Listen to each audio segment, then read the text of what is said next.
welcome back to the channel, and we've gone country. Today we're actually doing something a little bit different. Andy's behind the camera. Honey, say hi. Hi. He's not usually around, so he's not able to videotape stuff like this, and the ground's not usually hard enough where we can actually safely work in the round pen before it gets dark. So this is a rarity in the winter especially. I think everybody's met Hennessy before, but you've never seen me work with him. This is my baby project. He's an Arabian and Welsh cross. What? Your battery. The battery's dying. Great, okay, just keep going. Sorry, technical difficulties. Anyways, it's not gonna be a long video. No one likes to watch things very long anyway. So I just wanted to introduce you to the baby, because you've never seen him worked with. And just kind of show you a little bit of what I'm doing with him. He is, he's been sitting a while, so he's very rusty. And he has worn a saddle, he's worn a bridle, he knows how to use a bit, he just gets cranky about it. But before we move on to that, I want to make sure that his lunging skills are 100%, and they're not. So that's what we're going to work on today. I do have a whip with me, but I don't use it for force or anything. It's just an extension of my hand. He's not afraid of it, because I'm not forceful with him. I am as gentle as I possibly can be with him, because he's very sensitive. Careful, that's not a very strong standing bench that you're on. Anyways, so yeah, I use it as a cueing stick.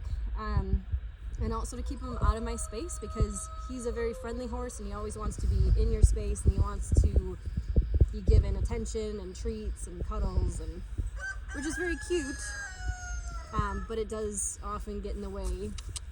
See right there, he's coming in my space and I didn't ask him to. And it's very cute.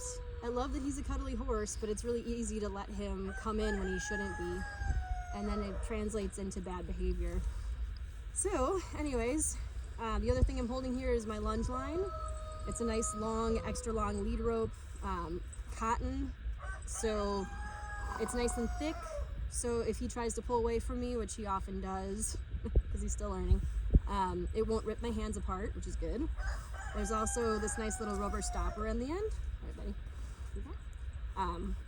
Okay. So I've got something to grip if he gets to the end, and I never wrap it around my hand. This has been laid over my hands to make sure that at no time is my hand wrapped with the lead, because that will, if he bolts, which he often does, or rears, or anything silly, he's gonna rip my hands off. So always make sure we do that. So the first thing that I do with him when I get him out here is just refresh his memory for leading exercises, to make sure that he's staying out of my space, walking with me, stopping with me, kind of thing. So we'll start there.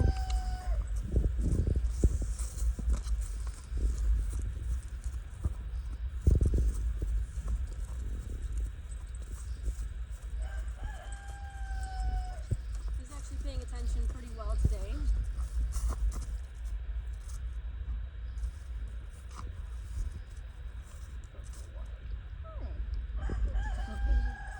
And then another reason why I used the lunge whip, well, actually this is a dressage whip, is to help cue him, to teach him to move away from the pressure.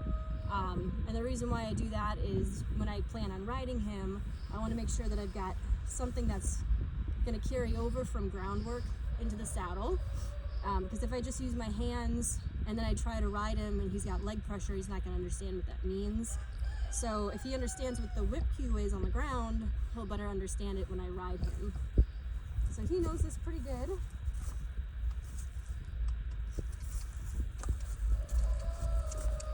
Okay. So there, he just a little bit slow about it, but he did it. He turned a little bit on the hindquarters. And then we do a little bit of a turn on the haunches.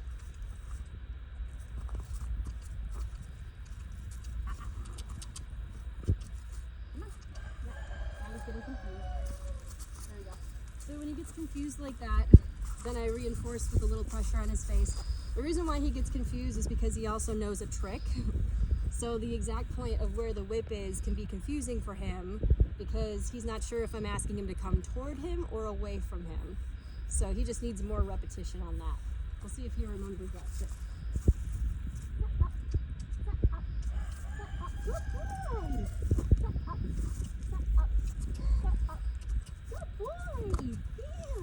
He's like, where's my treat? Yeah, I know, you always want a treat. Come on. Sit up. Sit up. Sit up. Oh, what a good boy. Good boy. Good boy. We haven't done that in a long time, so the fact you remembered that is awesome.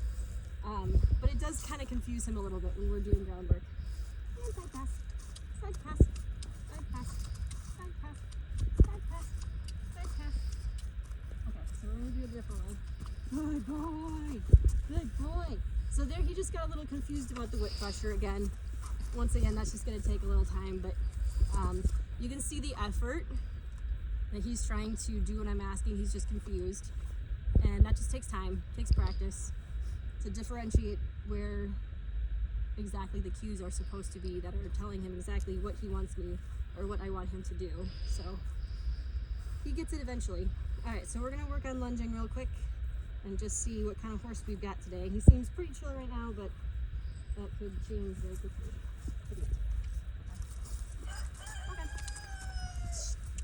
Walk on. Come on.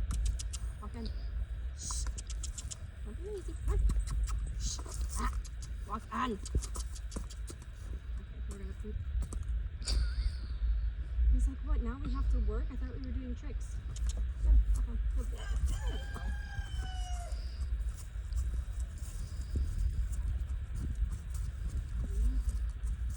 So he's a very reactive and nervous horse, so I go as slowly and carefully as I can.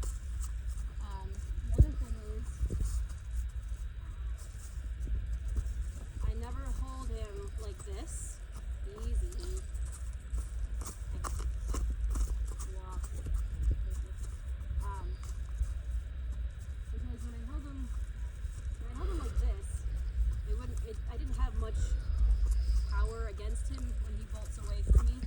So now I hold him like this. Well, the reason why I do that is when he decides to run away, I can hold him like this.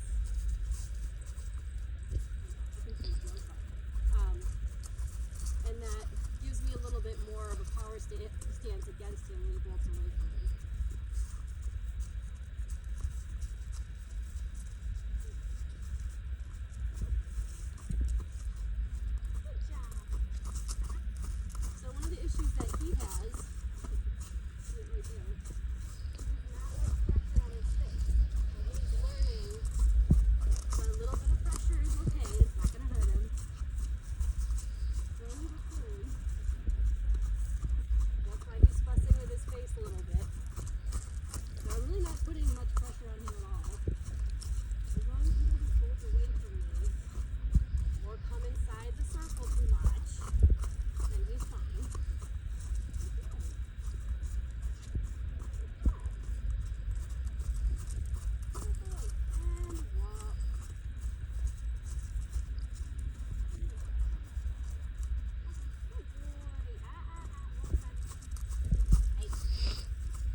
change directions here. I'm resetting my hands. And once again, make sure that I'm not going to ever wrap my hands around in a circle.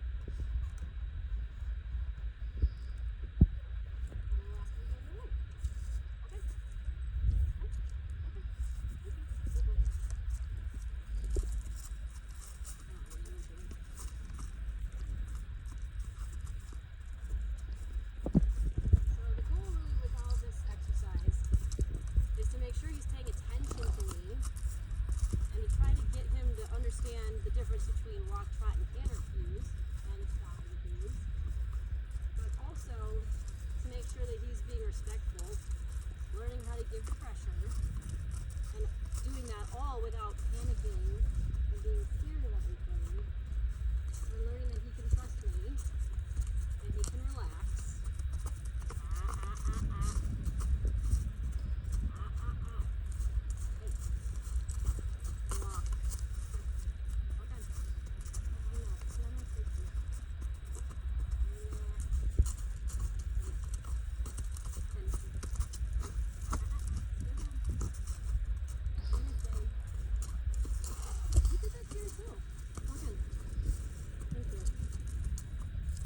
Did you trip me?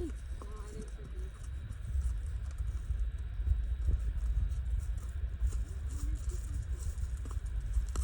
Walk. Walk.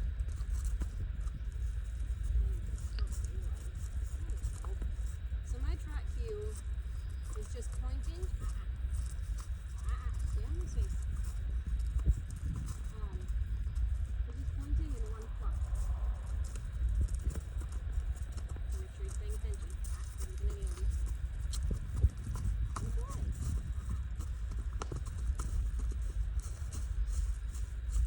Well, once again, it's a good thing my hand's not being wrapped up in the hook in the lunge whip or lunge line.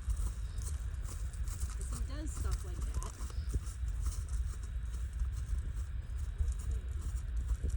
What you looking at?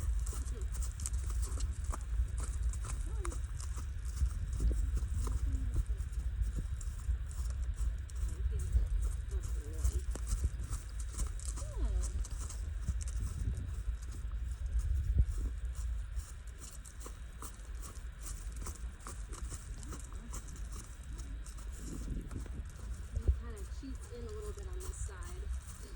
It's kind of funny because Andy, well, I guess it makes sense. He's kind of going towards the fence. He's like, there's the gate.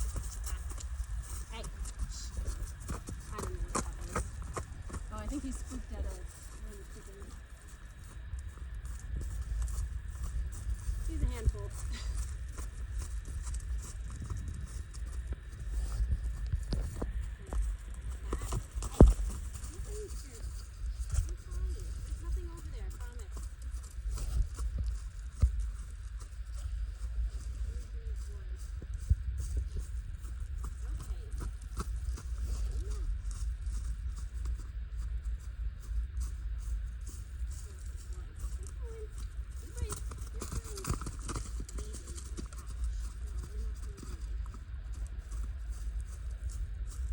He's decided whatever scared him over there, he's going to keep scaring him.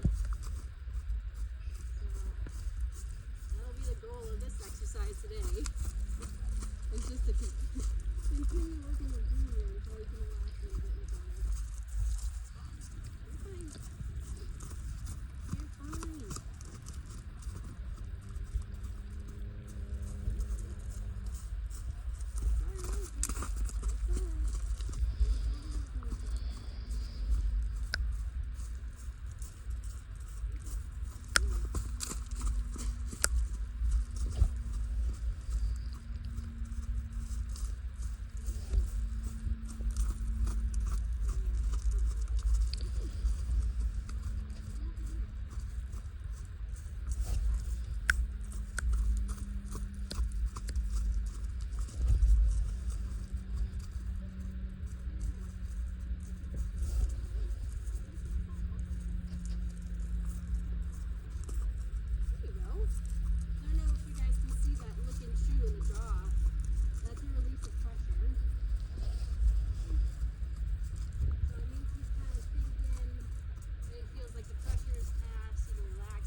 also because he relaxed finally and started to lick and chew, and that's a good sign, and that's what I want him to do.